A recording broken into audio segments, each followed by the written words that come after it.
മലപ്പുറത്ത് യുവതി ആത്മഹത്യ ചെയ്ത സംഭവത്തിൽ ഭർത്താവിന്റെ പിതാവ് അറസ്റ്റിൽ. പന്തല്ലൂർ കിഴക്കുപറമ്പ് സ്വദേശി അബൂബക്കറാണ് ആത്മഹത്യാ പ്രേരണാകുറ്റത്തിന് അറസ്റ്റിലായത്.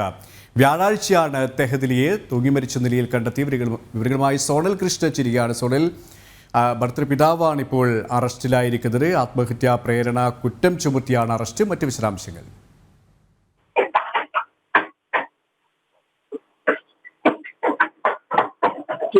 വീണ്ടും ഈ തഹദിലിയുടെ കേസിൽ ഒരു നിർണായക വിവരമാണ് പുറത്തുവരുന്നത്. അതായത് തഹലിയുടെ ഇവരുടെ മരണത്തിൽ ഭർത്തൃപിതാവ് അറസ്റ്റിലായിട്ടുണ്ട് എന്നുള്ള വിവരമാണ് പുറത്തുവരുന്നത്. നമുക്കറിയാം, ഈ യുവതിയുടെ ബന്ധുക്കൾ ആദ്യഘട്ടത്തിൽ തന്നെ ആരോപിച്ചിരുന്നത് ഈ ഭർത്തൃപിതാവിനും ഭർത്തൃമാതാവിനും ഇതിൽ പങ്കുണ്ട ഇവരാണ് ഈ കേസുമായി ബന്ധപ്പെട്ട പ്രധാന പ്രതികൾ എന്നുള്ളതാണ് ഈ മരണപ്പെട്ട തഹദിലിയുടെ സഹോദരൻ ഉൾപ്പെടെ ആരോപിച്ചിരുന്നത്.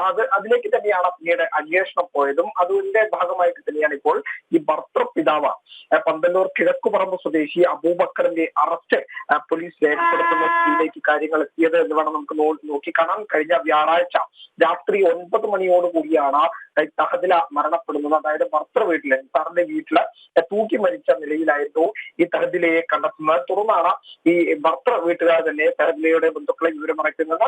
കഴിഞ്ഞ 9 വർഷമായി നിരന്തരം ഇത്തരം പ്രശ്നങ്ങൾ ഉണ്ടാകുന്നുണ്ട്, തുടർച്ചയായിട്ട് തർക്കങ്ങൾ ഉണ്ടാകുന്നുണ്ട്. എന്നാൽ അടുത്ത ബന്ധുക്കളും ഇടപെട്ടുകൊണ്ടാണ് ഈ പ്രശ്നങ്ങളെല്ലാം പരിഹരിച്ച് വീണ്ടും ഭർത്താവിന്റെ വീട്ടിലേക്ക് തഹദിലയെ പറഞ്ഞയച്ചുകൊണ്ടിരുന്നത്. എന്നാൽ ഒട്ടും സഹിക്ക വയ്യാതെയായപ്പോഴാണ് മരണത്തിലേക്ക് തഹദില പോയത് എന്നുള്ളതാണ് തഹദിലയുടെ സഹോദരൻ ഉൾപ്പെടെയുള്ളവർ പറയുന്നത്.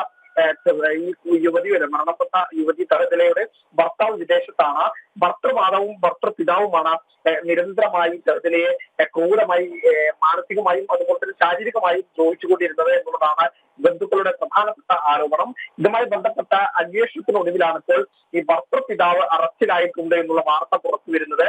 അന്വേഷണം ഇനിയും നടക്കും, വിപുലീകരിക്കണം എന്ന് തന്നെയാണ് ബന്ധുക്കളുടെ ആവശ്യം. കാരണം ഭർത്തൃമാതാവ് ഉൾപ്പെടെയുള്ളവർ പ്രതിസ്ഥാനത്തുണ്ട്.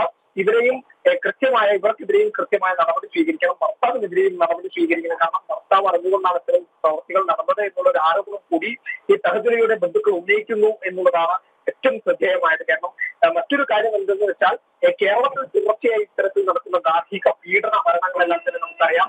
കോഴിക്കോട് ഉണ്ടാകുന്നു, മലപ്പുറം ഉണ്ടാകുന്നു, തൃശ്ശൂർ ഉണ്ടാകുന്നു, കോട്ടയം, അങ്ങനെ കേരളത്തിന്റെ ജില്ലകളിലുടനീളം ഇത്തരം സംഭവങ്ങൾ തുടർച്ചയായി ഉണ്ടാകുന്ന സാഹചര്യമുണ്ട്. നമുക്കറിയാം, കേരളത്തിൽ ഇത്തരത്തിൽ വനിതാ സംരക്ഷണ നിയമങ്ങൾ ഉൾപ്പെടെയുള്ളവ ഉണ്ടെങ്കിൽ പോലും സർക്കാരിന് ഇതൊന്നും ജനങ്ങളിലേക്ക് എത്തിക്കാൻ കഴിയുന്നില്ല എന്നൊരു ആക്ഷേപം കൂടി രാഷ്ട്രീയ നിരീക്ഷകർ ഉൾപ്പെടെ ഈ വിഷയവുമായി ബന്ധപ്പെട്ട് നടത്തുന്നുണ്ട് എന്നുള്ളതും ശ്രദ്ധേയമാണ്.